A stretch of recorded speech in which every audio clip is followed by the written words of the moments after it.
The chair of the House Judiciary Committee is giving the Attorney General one more chance to comply with a subpoena or face sanctions. Joining us now from Rhode Island, Congressman David Cicilline, a key member of the committee and of House Democratic leadership. Congressman, your committee has given Attorney General Barr a deadline of 9 a.m. tomorrow to turn over a fuller version of the Mueller report as well as underlying documents. One, has there been any progress? Have you gotten any response from the Attorney General? And two, if you don't by 9 a.m. tomorrow, will your committee vote to hold the Attorney General in contempt of Congress? Well, good morning, Chris. It's good to be with you. The chairman of the committee conveyed to the Attorney General some additional compromises and said, produce all of the documents, but prioritize those that are referenced in the report. Give us an opportunity to see the unredacted version, and gave until tomorrow morning at 9 o'clock to produce the document. There has not been a compliance yet. We obviously have to wait till the morning to see if the Attorney General will comply. I think if the Attorney General does not, the chairman will ask the committee to move forward with a contempt citation. The chairman has been very patient, tried to accommodate the Attorney General in every way, but the members of our committee need to see the full report and the supporting documents so we can continue to do our work, conduct oversight in a responsible and sober way. So I hope the Attorney General will comply. All right. Back in 2012, when House Republicans were in the majority, they voted on the House floor to hold then Attorney General Eric Holder in contempt of Congress for failing to turn over documents in the Fast and Furious case. You walked off the House floor in protest, explaining, quote, "I declined to participate in these partisan political games, which you called an abuse of power." Congressman, aren't you and Democrats now involved in the same political games? Oh, they're quite different, Chris. In that instance, the White House had already indicated it would produce all the documents, and the Attorney General said the same. The Republicans, nonetheless, wanted to go forward with a contempt citation. It was close to an election. They thought it would be politically advantageous. It was really a stunt. In this case, the Attorney General has continued to refuse to comply with the lawfully issued subpoena. So they're very different circumstances. Wait, if Mr. Barr says tomorrow morning, I'm going to produce the documents, then we would not go forward with contempt. The House sued for documents that Eric Holder hadn't turned over. They wanted him to testify, and he didn't testify. I mean, the point is kind of the same, which is the Attorney General refused to answer requests from the House, and the House voted him in contempt. In one case, you said it was an abuse of power. In the other, you're going to support it. No, Attorney General Holder did testify before Congress, and the White House did indicate the intention to turn over the documents that the Republicans sought. Despite that assurance, they wanted to move forward with contempt. In this case, we don't have that assurance from the Attorney General. Mr. Barr has refused to furnish the documents or to come before the committee, so those circumstances are different. If Mr. Barr agrees to turn over what we've requested in a reasonable way, no one on the committee is interested in moving forward with contempt. We just want the information so we can do our work, so we can do the oversight that our committee is required to do. Attorney General Barr declined to testify before your committee this week after your panel insisted that he answer questions from staff lawyers in addition to members of Congress. I have a question. When was the last time that a House committee demanded that staff lawyers interrogate a cabinet secretary?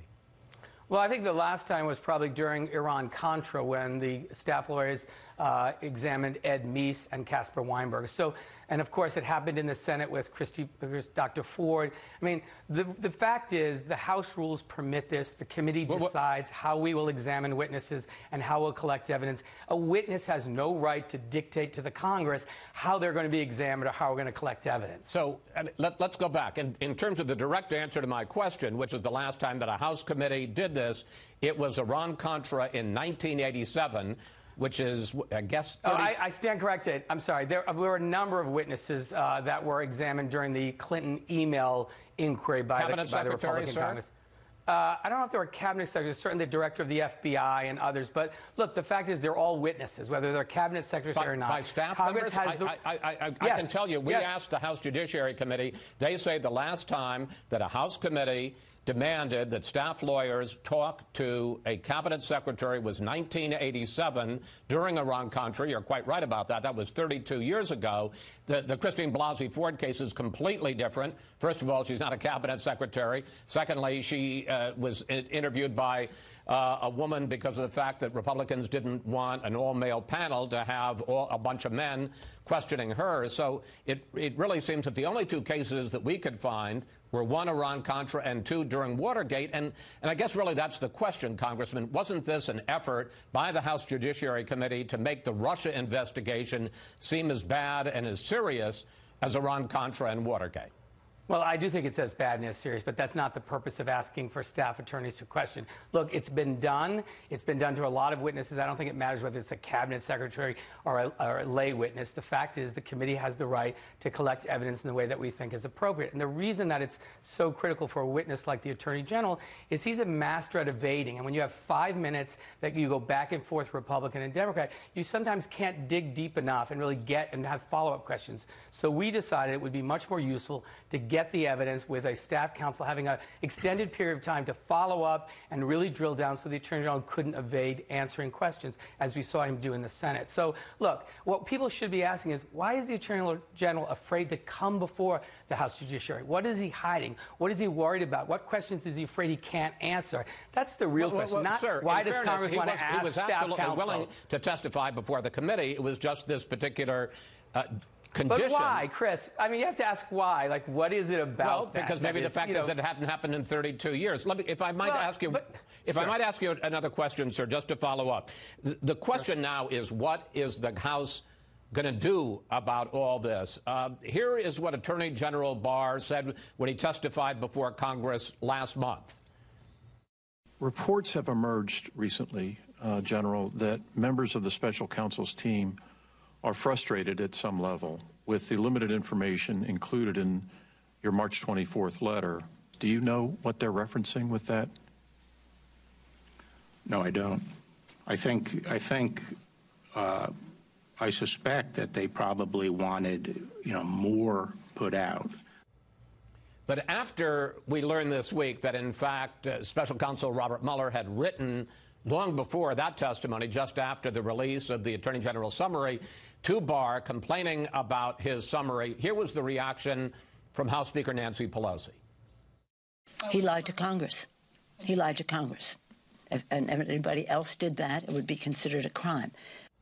You are on the record as saying the House should be prepared to imprison people held in contempt of Congress. Are you really serious that you're going to go down and arrest the Attorney General? Well, what I'm serious about, Chris, is the Congress has the absolute responsibility to collect evidence, to compel the presence of witnesses to testify under oath. If the executive branch can prevent us from doing that, they will have effectively extinguished our oversight function. So we have to take this in a deadly serious way. We have several ways to enforce a subpoena. The first is to adjudge someone in contempt and to initiate a civil proceeding.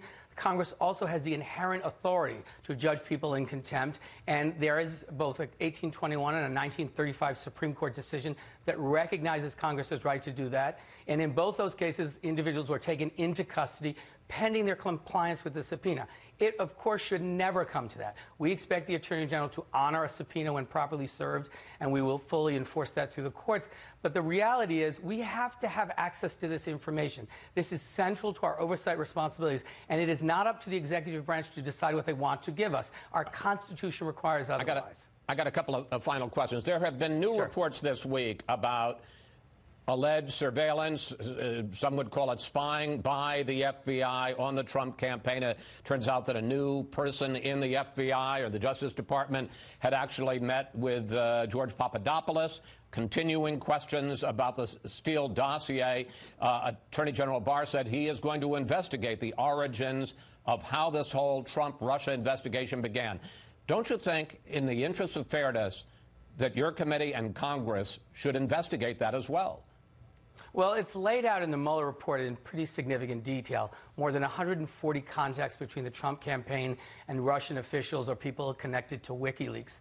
We know how the investigation began. What we ought to be focusing on is protecting America from an attack by a foreign adversary of our democracy. And while we're doing that, Chris, it's important to note we're doing this oversight work. But we should not forget that Democrats ran on an agenda for the people of this country to drive down health care costs, particularly the cost of prescription drugs, to raise family incomes with a real focus on rebuilding infrastructure, and to root out corruption in Washington, which is why we passed H.R. 1, the most significant ethics reform since Watergate. Right. We passed universal background checks, equal pay for equal work. We've begun to work on prescription drugs. So we're going to get the work done for the American people, but we're also going to do our oversight, and we're going to protect our democracy and hold people accountable who engage in this conduct. Finally, Congressman, the House Judiciary Committee, your committee, is reportedly in talks with Special Counsel Robert Mueller about testifying before your committee. In fact, has he agreed to testify, and has a date been set? A tentative date has been set of May 15th, and we hope the special counsel will appear. We think the American people have a right to hear directly from him. No, let me just interrupt because we're running out of time. When you say a tentative date has been set, has the special counsel agreed to that date? Well, I think counsel for the special, or the representative of the special counsel has, but obviously until the date comes, we never have an absolute guarantee. The White House has so far indicated they would not interfere with Mr. Mueller's attempts to testify. We hope that won't change. Congressman Cicilline, thank you. Thanks for joining us today. My pleasure. Always good to talk with you, sir.